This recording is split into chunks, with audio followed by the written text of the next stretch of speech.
我哋都有感到孤獨嘅時候，有可能係由感情破裂或喪親之痛，或者因為健康不佳、照顧人嘅責任，或者搬到一個遠離家人同朋友嘅新地方。無論原因如何，有時候我哋覺得自己孤身一人，冇人可以談心。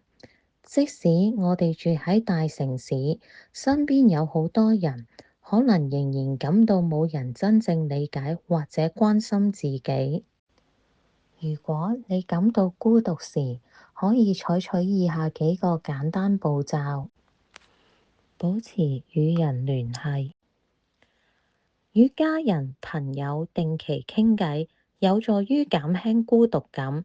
即使佢哋住喺其他城市或國家，可以通過電話、視像電話、WhatsApp 或 Facebook 保持聯繫。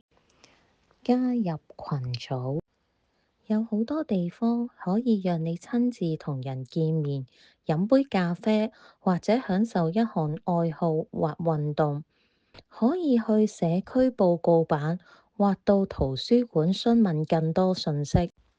做自己鍾意嘅嘢，無論你鍾意閱讀、運動或園藝，做自己鍾意嘅事情可以幫助提升心情。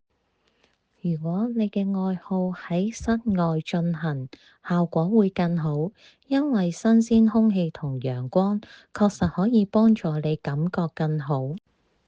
分享你自己嘅感受。如果你覺得身體或精神狀態唔好，想畀人知道，呢個可能係朋友、同事或者係醫生。感到孤獨係一種正常情緒。有時候同人傾下自己感受就已經足夠啦。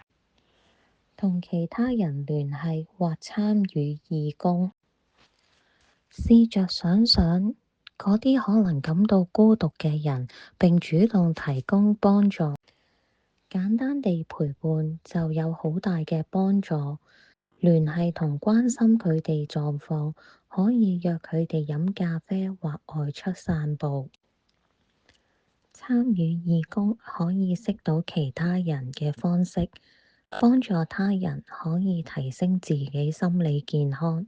睇下你嘅城市係咪有參與義工服務嘅機會。